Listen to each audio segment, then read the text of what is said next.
오늘은 사도행전 25장의 말씀을 함께 생각하겠습니다. 1절부터 27절 전체의 말씀을 중심으로 해서 은혜의식과 책임성이라는 제목으로 말씀을 함께 생각하려고 합니다. 사도행전은 부활의 주님께서 사도를 쓰셔서 주의 성령님을 통하여 사도를 쓰셔서 행해 나가시는 일을 기록합니다. 그러니까 사도행전은 하나님의 주권성을 강조하는 책입니다. 하나님께서 행하신다.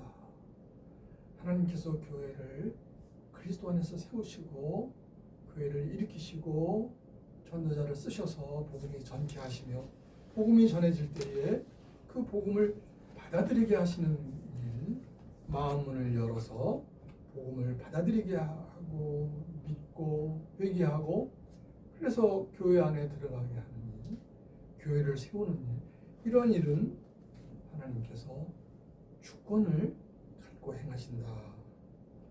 하나님께서 아들에게 맡기신 그의 나라를 그리스도께서 행해 나가신다. 그리스도께서 행하신다. 그래서 그것을 의지하며 나가는 일을 은혜의식이라고 했습니다. 그러니까 은혜의식하면은 주님께서는 은혜를 베풀며 나가신다. 그걸 의지하고 신자의 행해 나갈 길을 생각하도록 하시는 것입니다. 은혜의식과 책임성. 오늘 이 사도행전 25장의 말씀은 하나님께서 교회를 이루어 가시는데 주님께서 교회를 이끄시는데 그러니까 주님께서 다 하시는 일이죠. 그걸 가리켜서 하나님의 주권이다. 이렇게 말씀합니다. 주권. 그런데 이 주권을 이야기할 때, 주권을 말씀할 때 아주 중요한 내용이 무엇이 있는가? 하나님의 주권을 이야기하면서 조금 부족하게 깨달으면 하나님께서 모든 일을 다 하시는데 이런 생각에 머물 수가 있습니다. 하나님의 주권을 강조하는 것이 개혁신앙인데 하나님의 주권을 강조하다가 자칫 하나님께서 다 하시는데 하는 거기에 그냥 머무를 수가 있습니다. 그런데 오늘 사도행전 25장은 하나님의 주권을 바로 이해하는 것은 무엇인가? 그것은 하나님의 백성의 책임성이 강조된다 하는 점입니다. 하나님의 백성의 책임성. 그러니까 하나님의 주권을 바로 이해하는 것은 어디까지 이르러야 하는가? 하나님께서 모든 일을 다 행하시는데 어떻게 행하시는가? 하나님의 백성의 책임성을 깨닫게 하셔서 하나님의 백성의 책임성을 깨달은 하나님의 자녀를 쓰셔서 행하신다. 예수님께서 사도행전 23장 11절에 바울이 갇혀 있을 때 간담회 그날 밤에 나타나셔서 바울에게 말씀하셨습니다. 23장 11절 말씀에 이렇게 말씀하셨습니다. 그날 밤에 주께서 바울 곁에 서서 이르시되 담대하라. 내가 예루살렘에서 나의 일을 증언한 것 같이 로마에서도 증언하여야 하리라 하시니라. 여기 이 말씀에서 우리 부활의 주님께서 바울에게 신이 나타나셔서 담대하라 위로하시면서 또한 용기를 북돋워 주시는 믿음을 북돋워 주시는 말씀을 하셨습니다. 그리고 예루살렘에서 나의 일을 증언한 것 같이 로마에서도 증언하여 하리라 이렇게 말씀하셨어요. 지금 여기 오늘 사도행전 25장도 여전히 예루살렘에 있는 것입니다. 아직 로마로 가기 전입니다. 그러니까 여기 지금 사도행전 25장에서도 23장에서 이렇게 말씀하신 부활의 주님께서 불꽃 같은 눈으로 바울을 보고 계시며 지키시며 붙드시며 또 바울이 깨닫고 주님의 일을 하기를 바라시면서 나아가시는 것입니다. 그런 가운데에서 바울이 무엇을 깨닫습니까? 주님께서 나를 아직 예루살렘에 두셨는데 나에게 주님께서 말씀하신 그 말씀 나로 하여금 로마에서도 증언하게 하리라. 그러니까 바울은 그 생각이 마음속에 있는 거예요. 주님의 뜻을 발견한 거예요. 주님의 음성을 통해서 깨달은 거예요. 그리고 그 일을 위해서 바울이 오늘 그 책임을 다하는 생각으로 말을 하고, 그 책임을 다하는 생각으로 어떤 호소를 하고, 그 책임을 다하는 생각으로 노력을 하는 걸 볼 수가 있어요. 여기 사도행전 25장은 24장에서와 같은 점이 있고 공통된 점이 있고 조금 다른 점이 있습니다. 같은 점은 뭐냐면은 25장에서는 지금 여전히 바울이 갇혀 있죠. 그래서 한편으로는 자유가 없으니까 한편으로는 좀 부족한 생활 그 상태가 좀 부족한 거예요. 빨리 자유를 얻어야 활발하게 복음을 전할 수 있지 않습니까? 그런데 갇혀 있어요. 24장에서 갇힌 원인이 뭐냐면은 유대인의 대제사장과 장로들이 저들러라는 변호사를 통해서 고발을 했어요. 지금 어디에 있습니까? 바울은 지금 총독의 관하가에 있지 않습니까? 24장에서는 이제 벨릭스 총독 하에서 고발 상태에 있는 거예요. 그러니까 자유의 몸이 아니에요. 갇혀 있어요. 그런데 오늘 여기 25장은 이제 새 총독이 옵니다. 베스도라는 새 총독이 와요. 그러니까 24장에서 고발 상태에 있는데 얼마만큼 있었습니까? 2년 동안 구류되어 있었어요. 바울이 활발하게 목회 활동을 하는 게 아니고 2년 동안 갇혀서 지냈어요. 얼마나 답답하고 얼마나 또 한편으로는 참 힘든 일입니까? 바울이 빨리 노임을 받아서 활발하게 활동을 하고 활발하게 복음 전하고 이런 일을 해야 할 바울인데 2년 동안을, 그것도 지금 그 벨릭스는 바울에게 죄가 없는 것을 알았어요. 우리가 24장에서 우리가 보지 않았습니까? 바울이 자기를 잘 변호했어요. 아주 지혜롭게. 그러니까 바울이 자신을 이 시간에는 내가 이걸 변호해야 되겠다, 자기 변호를 해야 되겠다 할 때에는 잘 침착하게 준비해서 아주 차분한 가운데서 잘 변호를 했습니다. 유대인은 귀를 막았을지 몰라도, 유대인의 지도자들은 귀를 막았을지 몰라도 총독은 그걸 들었습니다. 그리고 총독이 알았습니다. 바울이 저들이 죽이려고 하는데 그런 죄 지은 일이 없다는 걸 알았습니다. 이렇게 해서 사도행전 24장에서는 이제 고발 상태에서 자기를 변호한 일인데요. 여기 25장에 와서는 여전히 고발을 또 합니다. 왜 그런 일이 생깁니까? 지금 베스도가 25장 오늘 1절 말씀에 베스도가 부임한 지 3일 후에, 그러니까 24장의 벨리스 총독이 이제 이를테면 인사 이동이 돼서 로마의 명을 받은 새 총독이 여기 온 것입니다. 가이사랴에 유대 총독이 온 거예요. 그래서 부임한 지 3일 후에 이제 가이사랴에서 예루살렘에 올라갔습니다. 아무래도 유대 총독이니까 거기 중심지가 예루살렘이니까 그들의 그 관리하는 대상, 백성들의 중심지인 거기로 올라갔어요. 올라가니까 2절에 대제사장과 유대인들 중 높은 사람들이 바울을 고소할세, 이렇게 고소했어요. 또 고소한 거니까 24장의 고소가 연장된 거예요. 재고소를 한 거예요. 그 점에서는 같아요. 그 점에서는 24장의 벨릭스 총독하에서의 고발을 받은 거, 또 새 총독이 왔는데 또 고소를 했습니다. 그렇게 하면서 이들이 뭐를 청합니까? 여기 새로운 총독에게 또 청합니다. 뭐라고 청합니까? 바울이 지금 가이사랴에 있지 않습니까? 헤롯 궁에 있는데 군사들이 지키고 있는데 거기서 3절에 보면은 예루살렘으로 데려와 주세요 하고 청합니다.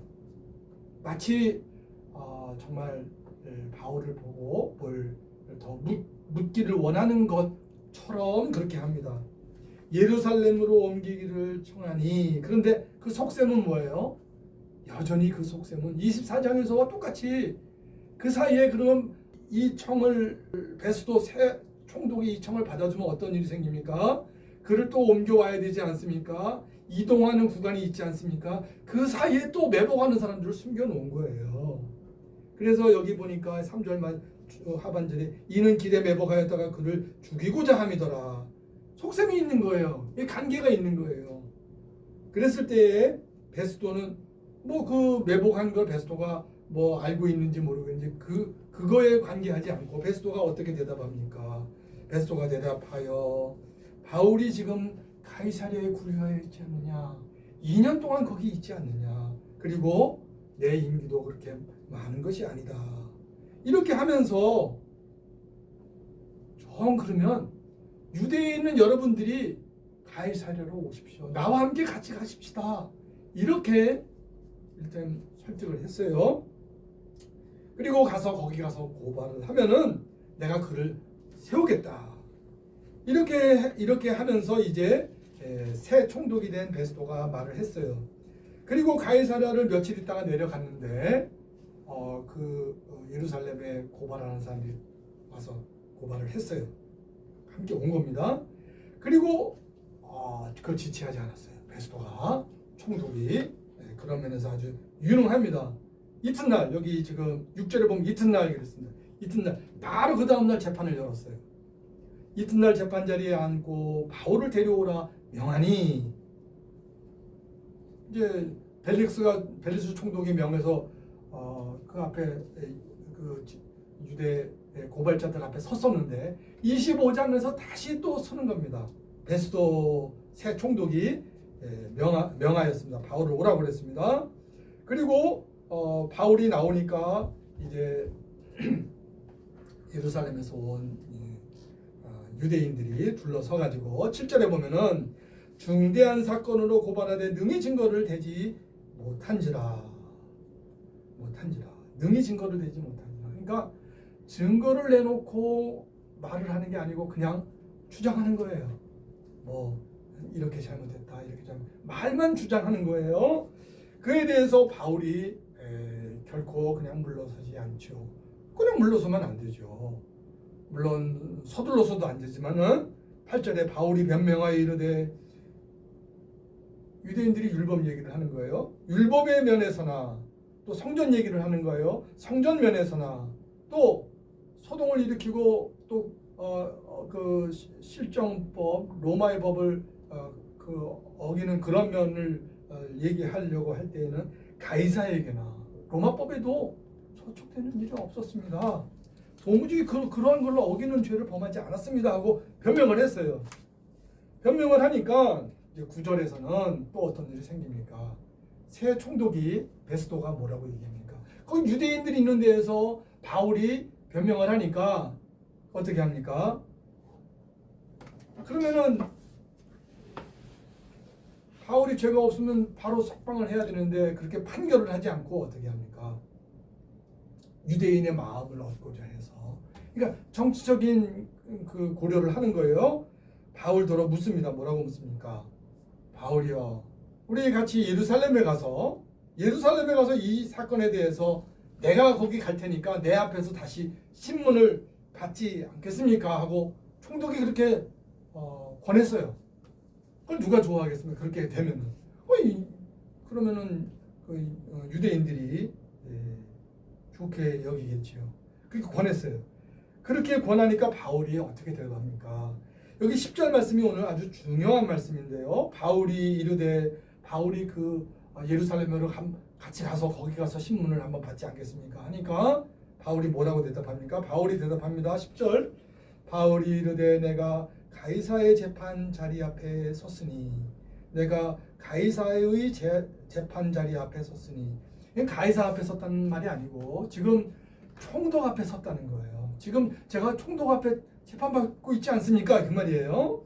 내가 가이사의 재판 자리 앞에 섰으니 마땅히 거기서 신문을 받을 것이라. 제가 지금 총독 재판 자리 앞에 섰는데 제가 이 총독의 재판을 받고 있지 않습니까? 제가 이 재판 계속 받겠습니다. 그렇게 대답한 거예요. 그렇게 하면서 당신도 잘 아시는 바와 같이 내가 유대인들에게 불의를 행한 일이 없나이다. 바울이 새 총독이 있는 자리에서 또 유대인 그 고발한 유대인들이 있는 자리에서 바울이 뭐라고 얘기합니까? 총독이여, 당신이 알지 않습니까? 이렇게 얘기를 해요. 당신도 잘 아시는 바와 같이 이거는 이제 어떤 점을 바울이 이야기하는 겁니까? 총독이요, 총독께서 가지고 있는 그 권한과 또 의무, 총독께서 힘있게 당신이 해야 할 일을 해주십시오 청하는 것인데, 그 내용은 무엇입니까?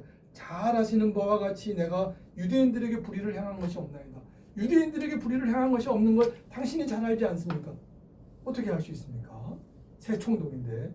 그렇지만 아마 총독이 새로 오면서 먼저 총독 벨릭스와 이를테면 새로운 임원이 오면 구 임원과 어떤 일이 있습니까? 새로운 관리자가 오면 구 관리자와 인수인계라는 게 있지 않습니까? 업무 인수인계. 그러니까 벨리스 총독 하에서 있었던 일의 요점을 아마 이 새 총독이 어느 정도는 파악했을 것입니다. 며칠 되진 않았지만 아주 중대한 일이니까. 더군다나 로마 시민권자인데 로마 시민권자를 잘 판결을 해야 될 그런 책임을 느꼈기 때문에 아마 새 총독이 그래도 어느 정도 벨리스 총독의 이 바울에 대한 재판 과정이라든지 24장의 내용들이죠. 그거를 어느 정도는 파악했을 것입니다. 그걸 염두에 둔 거예요. 그리고 그뿐만 아니라 여기 지금 방금 전에도 무슨 일이 있었어요. 7절 말씀에 보면은 여기 7절 말씀에 보면은 지금 새 고발을 하면서 이 벨리스 새 총독 하에서 지금 재판이 이루어지고 있잖아요. 거기에 7절에 뭐가 있습니까? 예루살렘에서 내려온 유대인들이 둘러서서 여러 가지 중대한 사건으로 고발하되, 말로는 고발을 해요. 그런데 뭐예요? 능히 증거를 대지 못한지라. 증거가 있어야 인정을 할 거 아니에요. 그런데 증거는 못 되는 거, 말만 하는 거예요. 이거를 지금 새 총독도 당장 지금 이 자리에서 보지 않았습니까? 말로는 하지만 증거를 대지 못하는 걸 알지 않습니까? 이렇게 당신도 잘 아시는 바와 같이 저는 불의를 행한 일이 없습니다. 유대인들이 고발하는 그 건 관련해서 불의를 행한 일은 없습니다. 이렇게 답변했어요. 그렇게 하면서 뭐라고 얘기합니까? 만일에 제가 불의를 행하는 일이 있으면 저는 죽음이라도 저는 받겠습니다. 이렇게 얘기했어요. 강하게 얘기했어요. 그리고 만일에 또 이 사람들이 고발한 내용 제가 해당하지 않는다면은 저의 죄가 증거가 없다면은 저는 아무도 저를 함부로 여기가 할 수 없습니다. 이렇게 또 강하게 얘기했어요. 그러면서 어떻게 했어요? 11절 마지막에 내가 가이사께 상소하노라. 지금 새 총독 베스도에게 재판을 받고 있는 가운데에서 뭐를 지금 했어요? 이제 상소를 했어요. 제가 가이사 황제의 재판을 받겠습니다.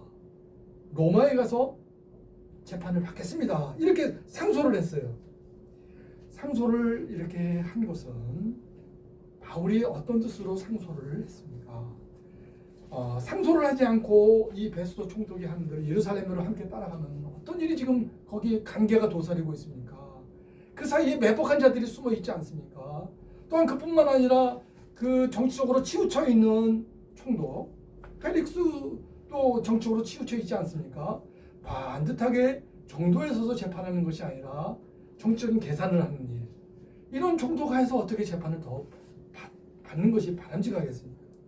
그런 일, 관계를 꾸미고 매복하는 자가 숨어있는 일, 이런 걸 고려할 때는 예루살렘으로 갈 일이 아니다. 더욱이 바울은 무엇을 생각했습니까? 내가 이제 예루살렘에서 증언한 것과 같이 로마에서도 증언하니라 하신 주님의 말씀을 기억한 것입니다. 그래서 로마의 길로 가는 길을 그가 청한 것입니다. 그가 그렇게 청했을 때에 어떤 결과가 나옵니까? 결정은 지금 누가 하는 겁니까? 베스도 총독이 하는 거예요.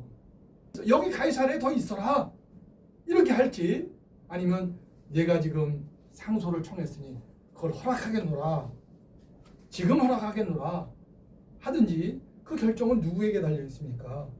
베스토 총독에게 달려 있는 거예요. 근데 총독이 어떻게 합니까? 총독이 여기 보면은 12절 말씀에 총독이 거기에 함께 배석한 자들이 있어요. 이제 배석하다 하면은 재판장이 있고 재판장을 배석하는 판사들이 있죠. 그러니까 배석한다 할 때는 높은 분을 모시고 함께 자리를 함께 하는 걸 배석한다 하는데, 여기 오늘 보면은 여기도 배석하는 일이 있어요. 그러니까 베스터가 총독이니까 베스터가 지금 이 재판에 지금 총 가장 높은 재판장으로 있는 겁니다. 그런데 여기 배석자들이 있는 거 보니까 아마 함께 이 재판을 함께 참석하는 이를테면 배석 판사들이 있었던 거예요. 그래서 그 베스토 총독이 배석 판사들과 의논을 했어요. 지금 바울이 상소를 했는데 이걸 어떻게 하면 좋겠습니까? 이걸 어떻게 하면 좋겠습니까? 하고 의논을 했어요. 의논을 해가지고 여기 12절 말씀에 배석자들과 상의하고 이르되, 그러니까 바울이 청원을 했는데 이 일이 어떻게 결정이 됩니까? 배석자들과 상의하고 이르되 내가 가이사에게 상소하였으니 가이사에게 갈 것이라. 허락이 됐어요. 이게 이루어졌어요. 바울이 로마에로 가는 길을 택하겠습니다 했는데 베스토 새 총독이 그 함께 배석한 판사들, 함께 배석한 재판에 관계되는 사람들과 의논해서 이걸 결정을 해주었습니다. 그러니까 이 결정하는 일, 이 일이 하나님의 크신 섭리 안에서 이루어진 일이다, 이렇게 저희가 생각할 수 있습니다. 무엇보다 중요한 것은 바울이 의견을 낸 거예요. 주님의 뜻을 생각하면서 의견을 낸 거예요. 그러니까 여기 이 점, 여기 12절 말씀의 이 점은 이제 하나님의 주권을 믿는 신자가 어떻게 해야 하는가 하는 점을 잘 생각하게 해주는 점입니다. 바울은 주님께서 말씀하신 것을 내가 예루살렘에서 증언한 것 같이 로마에서도 증언하리라 하는 말씀을 굳게 믿었습니다. 믿을 뿐만 아니라 그는 주님의 그 말씀을 믿을 뿐만 아니라 자꾸 주님의 뜻을 생각한 거예요. 어떤 형편이든지 자기가 자신을 변호해야 할 때는 지혜롭게 또 겸허히 차분하게 자기를 변호했어요. 이러한데 무슨 제가 잘못을 했다고 합니까? 아닙니다 하고 변호했죠. 또한 변호할 뿐만 아니라 예루살렘으로 가겠느냐 하는 베스토의 총독의 그 권함을 받을 때에는 그걸 잘 생각한 거예요. 그게 주님의 뜻과 맞는가? 그러니까 주권을 믿는다는 것은, 하나님의 주권을 믿는다는 것은 무엇인가? 하나님의 주권을 믿는다는 것은 하나님의 일을, 하나님의 주권으로 이루어져야 할 일을 내 일로 생각하는 거예요.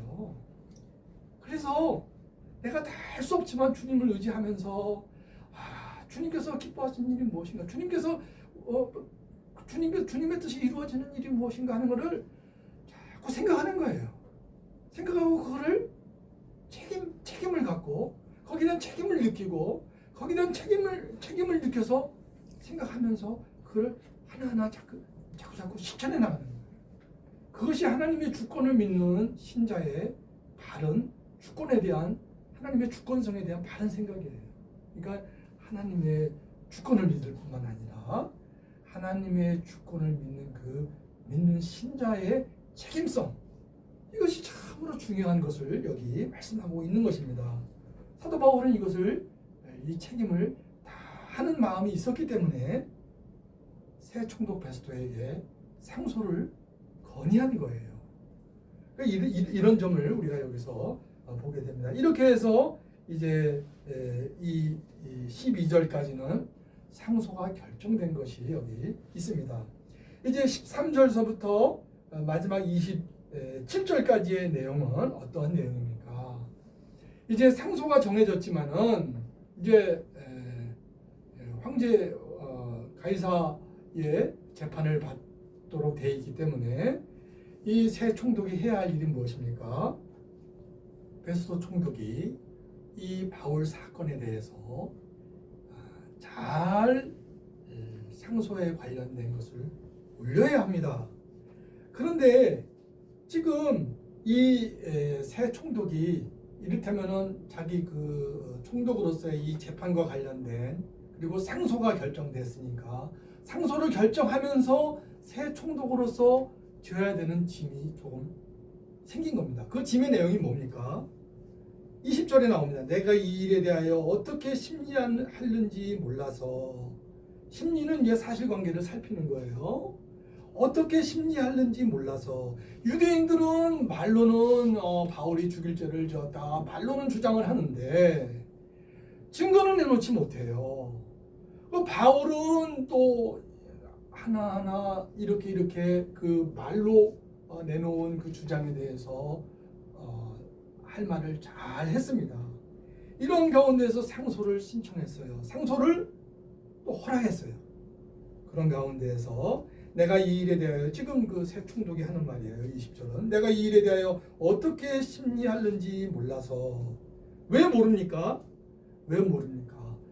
새 총독이 보니까 이 일이 무슨 일인가 했더니 19절에 이 일이 어떤 일인가 했더니 그 내용, 지금 유대인들이 주장하고 바울이 자기를 변호하고 이런 내용들을 잘 들어보니까 이 일이 무슨 사회적으로 뭐 무리를 빚거나 무슨 로마법에 저촉되는 무슨 그런 반역을 했거나 그런 내용이 아니고 이 일이 종교에 관한 일이다 하는 것을 알게 됐어요.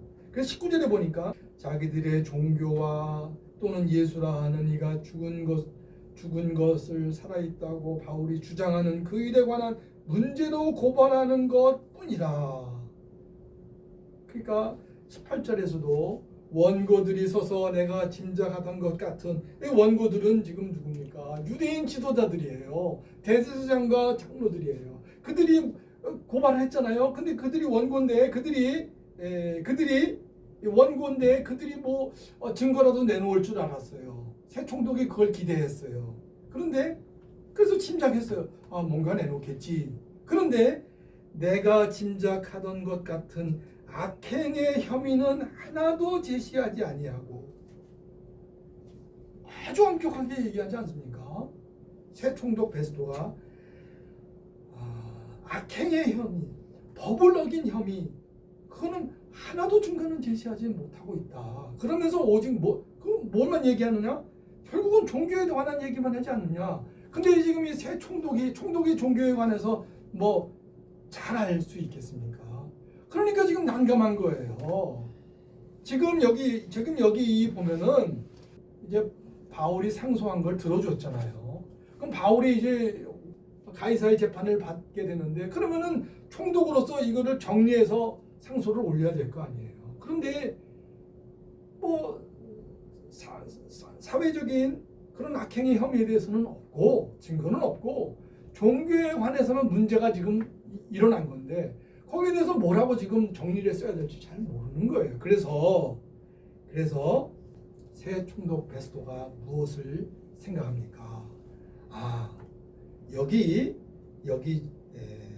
왕을, 유대인의 왕이죠. 유대인의 왕 아그리빠를 청해야 되겠다 생각을 합니다. 마침 아그리빠와 버니게가, 여기 버니게는 이제 누이가 될 텐데요. 아그리빠의 누이가 될 텐데요.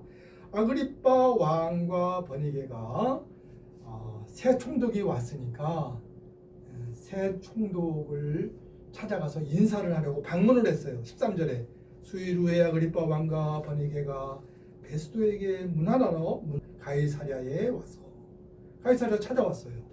새 총독이 왔으니까 인사차, 방문, 부임 인사차 찾아왔어요. 왔는데 지금 마침 베스도가 이를테면은 업무상 지금 어려운 일이 하나 생겼잖아요. 뭐냐면은 이 바울 건과 관련해서는 종교에 국한한 것이다. 근데 그 내용을 잘 파악을 못하고 있어요. 그러니까 베스도가 무엇을 얘기합니까? 마침 잘 왔습니다. 지금 이 바울이 벨릭스 총독하에서도 이렇게 왔고, 그래서 2년 동안 구류되어 있었는데 이렇게 지금 또 새로 또 이렇게 고발이 왔습니다. 그런데 이를 알고 보니 종교에 관한 일입니다. 마침 잘 왔습니다. 그러니까 이 아그리빠 왕이 어떻게 응합니까? 아, 그래요? 아, 저도 그럼 바울의 얘기를 한번 듣고 싶습니다. 이렇게 한 거예요. 그러니까 베스토가 어떻게 결정합니까? 22절에 아그리빠가 베스토에게 이르되 나도 이 사람의 말을 듣고자 하노라 이렇게 하니까 베스토가 어떻게 바로 결정을 하죠. 어떻게 결정합니까? 베스토가 이르되 내일 들으시리이다 하더라. 아주 유능하게 일을 처리하는 거예요. 베스토 총독이 내일 그러면 내일 바로 들으시게 하겠습니다. 이튿날 아그리빠와 버니게가 크게 위엄을 갖추고 아주 격식이 있는 자리니까 아주 그 유대인들의 지도자들도 있고 그런 자리예요. 그러니까 아그리빠 왕과 버니게가 크게 위엄을 갖추고 와서 천부장들과 시중에 높은 사람들과 함께 접견 장소에 들어오고 또 베스토 총독이 명을 내렸어요. 바울을 데려와라. 명을 내렸어요. 바울을 데려오니 베스토가 말하되 베스토가 이제 그 모인 자리에서 이를테면 이제 서두를 말합니다. 어떻게 말합니까? 아그리빠 왕과 여기 같이 있는 여러분이요, 당신들이 보는 이 사람은, 바울을 가리켜서 당신들이 보는 이 사람은 유대의 모든 무리가 크게 외치되 살려두지 못할 사람이라고 하여, 살려두지 못할 사람, 죽여야 될 사람이다 이렇게 주장하고 여기는 이 사람인데, 예루살렘에서와 여기서도 내게 청원하였으나 내가 살피건대 죽일 죄를 범한 일이 없더이다. 여기 또 얘기해요. 여기 또 얘기해요. 8절에서도 도무지 7절에서도 고발하되 능히 증거를 대지 못한지라 했는데 또 한 번 더 얘기하죠. 어떻게 얘기합니까? 24절 말씀에 예루살렘에서와 여기서도 내게 청원하였으나, 죽여달라고 청원한 거 아니에요? 그랬으나 내가 살피건대, 청원한 내용을 살펴보니까 증거가 없어요. 내가 살피건대 죽일 죄를 범한 일이 없더이다.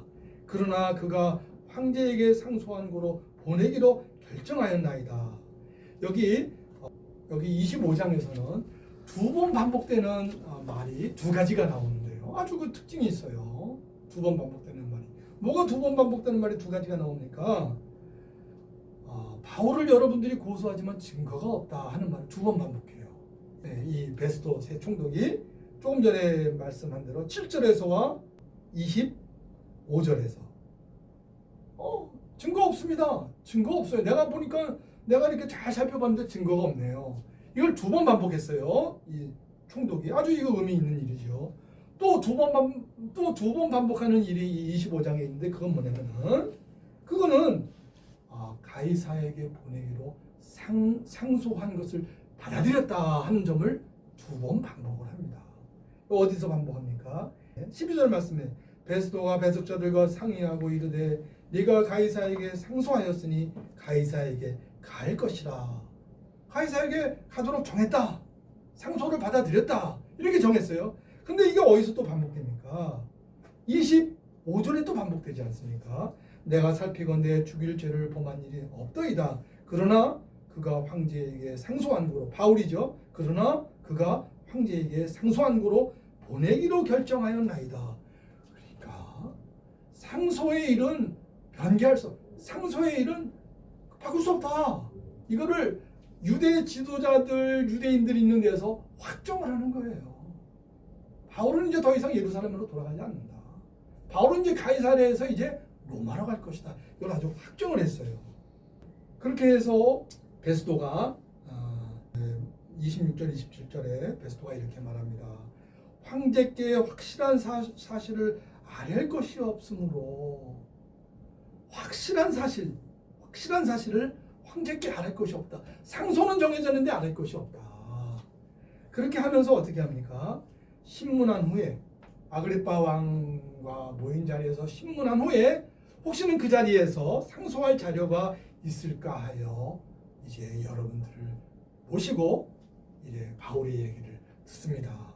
그러니까 베스토 총독이 아그리빠 왕을 청하여서 듣게 한 것은 아그리빠 왕이 더 높은 지위에 있기 때문이 아닙니다. 여기 지금 법적인 지위는 총독이 가장 높은 결정권을 가지고 있습니다. 다만 이 재판권의 내용이 유대의 율법에 관한, 종교에 관한 권이므로 이 총독이 그거를 배려한 거예요.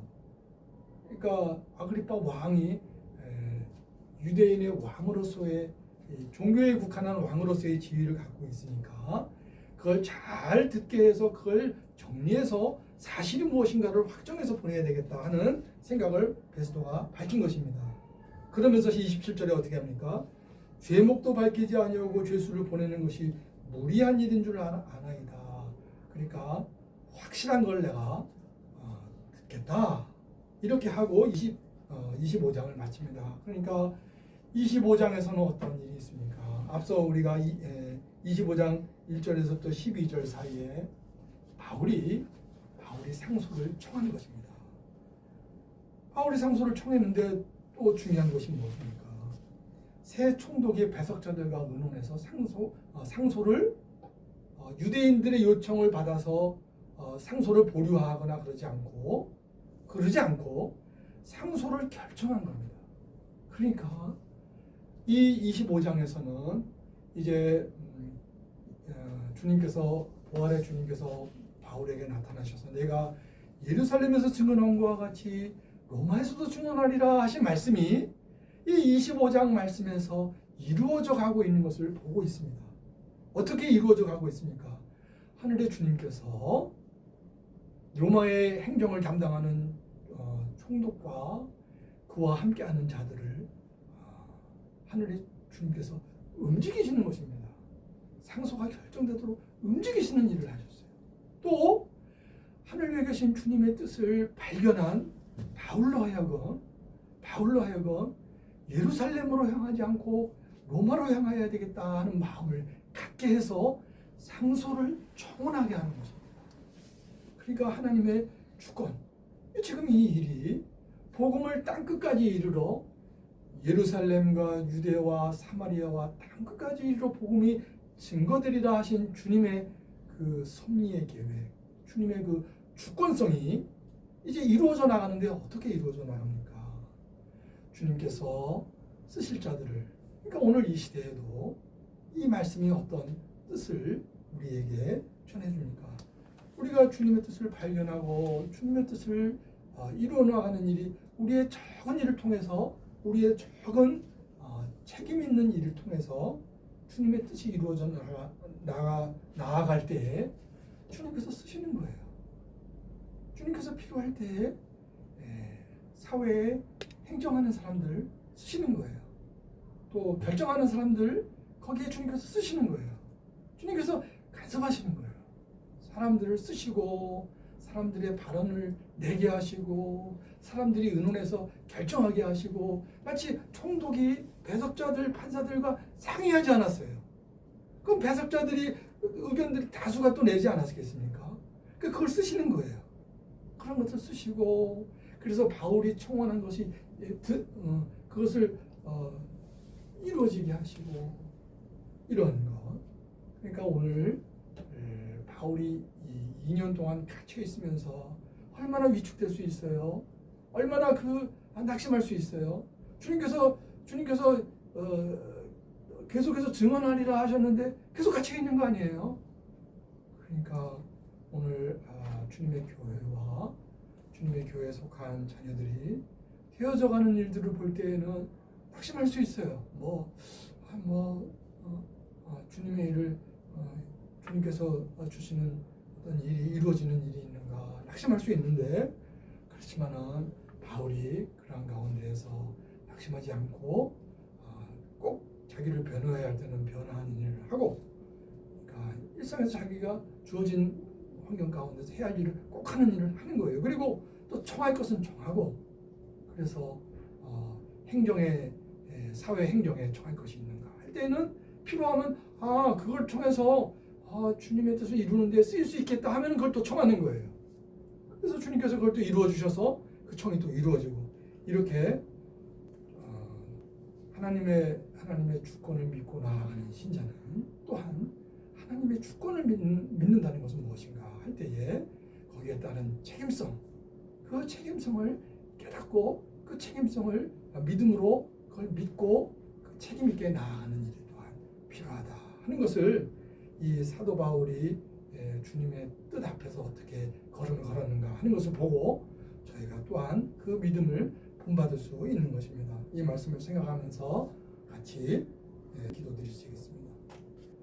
걸어가신 주님, 주님께서 바울을 찾아가셔서 담대하라, 내가 예루살렘에서와 같이 로마에서도 증언하리라 말씀하셨고, 그 일이 이루어지는 그 과정 속에서 주님께서 주권성을 믿게 하셔서, 주님께서 행하시는 일인 것을 믿게 하셔서 먼저 믿음을 갖게 하시고, 주님께서 행하신다는 것을 믿게 하시고, 그 믿음뿐만 아니라 주님께서 이 일을 이루어 나가실 때에 어떻게 주님의 자녀들을 쓰시는가 하는 것을 늘 책임 있게 생각하고 주님의 뜻을 책임 있게 그것을 믿음으로 생각하며 이루어 나간 바울의 그 걸음처럼 저희도 과연 주님의 주권을 믿는 그런 믿음을 더욱 굳게 갖게 하여 주시며, 주님께서 정하지 아니하시고 주님께서 행하지 아니하시면